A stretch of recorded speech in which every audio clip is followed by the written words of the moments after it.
બિહાર વિધાનસભા ચૂંટણી 2025ના પ્રથમ તબક્કા માટે મતદાન ચાલી રહ્યું છે। 18 જિલ્લાની 121 બેઠકો માટે સાંજે 6 વાગ્યા સુધી મતદાન ચાલશે। આજે ચૂંટણીમાં 104 બેઠકો પર સીધો જ મુકાબલો છે, જ્યારે 17 બેઠકો પર ત્રિકોણીય લડાઈ છે। બિહારની 243 બેઠકો ઉપર 2 તબક્કામાં ચૂંટણીઓ થઈ રહી છે। બિહારની 243 બેઠકો માટે 2 તબક્કામાં ચૂંટણી યોજાઈ રહી છે। પરિણામો 14મી નવેમ્બરે જાહેર કરવામાં આવશે।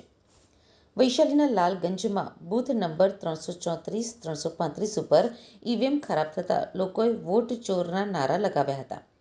બૂથ ઉપર ભારે હોબાળો મચી ગયો। દરભંગામાં બૂથ નંબર 153 ઉપર ઈવીએમ ખરાબ થવાના કારણે મતદાન અટકાવી દેવામાં આવ્યું હતું। રાઘોપુરમાં પણ ઈવીએમ ખરાબ થવાના કારણે મતદાન અટકાવી દેવામાં આવ્યું હતું। બિહાર ચૂંટણીના પહેલા તબક્કામાં મતદાન દરમિયાન આરજેડી સુપ્રીમો અને ભૂતપૂર્વ મુખ્યમંત્રી લાલુ પ્રસાદ યાદવે લોકોને મહાગઠબંધનને મત આપવા અપીલ કરી છે। સ્વર્ગસ્થ સમાજવાદી નેતા ડોક્ટર રામ મનોહર લોહિયાના શબ્દોને યાદ કરતા તેમણે લોકોને જેડીયુ ભાજપના નેતૃત્વ હેઠળની એનડીએ સરકાર વિરુદ્ધ મતદાન કરવાની અપીલ કરી હતી। ગાયઘાટ વિધાનસભા મત વિસ્તારમાં 3 બૂથ ઉપર મતદાનનો બહિષ્કાર થયો। બૂથ નંબર 161, 162 અને 170 ઉપર મતદારોએ ઓવરબ્રિજ અને રસ્તા બનાવવાના મામલે બહિષ્કાર કર્યો હતો। દાનાપુરમાં બૂથ નંબર 196 ઉપર ઈવીએમ ખામીના કારણે મતદાન ખોરવાઈ ગયું, તો અડધા કલાક પછી મતદાન ફરી શરૂ થયું હતું। બખ્તિયારપુરમાં બૂથ નંબર 316 ઉપર ઈવીએમ ખરાબ થયું, જેના કારણે મતદાન મથક ઉપર લાંબી કતારો લાગી હતી। રાઘોપુરમાં એક બૂથ ઉપર ઈવીએમ ખરાબ થવાના કારણે મતદાન અટકાવી દેવાયું। બિહારમાં મતદાન 22 ફોટા, જેમાં હોડીમાં બેસીને મતદારો મતદાન કરવા પહોંચ્યા।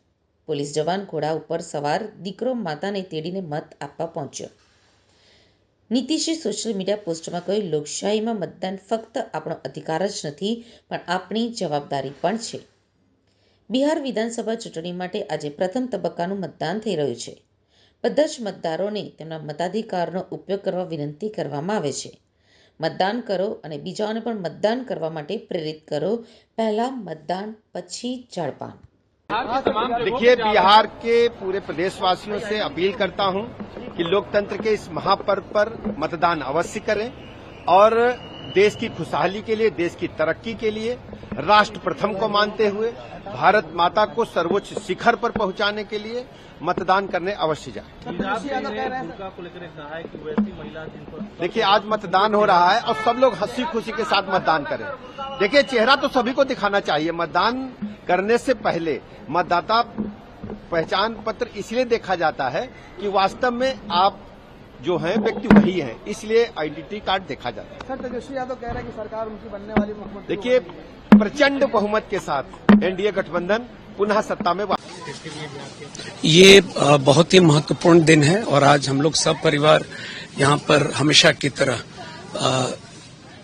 मत देने के लिए यहाँ पर आए हैं। मैं इस अवसर पर बिहार के तमाम लोगों से, सभी मतदाताओं से अपील करूंगा, निश्चित रूप से वो जाएं, अपने बूथ पर जाएं और अपने मताधिकार का उपयोग करें। और 11 तारीख को भी जो दूसरे और अंतिम चरण का चुनाव है, वहां के भी तमाम लोगों से मेरी अपील होगी, सभी बिहार वासियों से, कि ये हम लोगों के लिए बहुत बहुत बड़ा दिन है और प्रजातंत्र के लिए आपका जो मत है, वो जो अधिकार है, उसका सभी को उपयोग।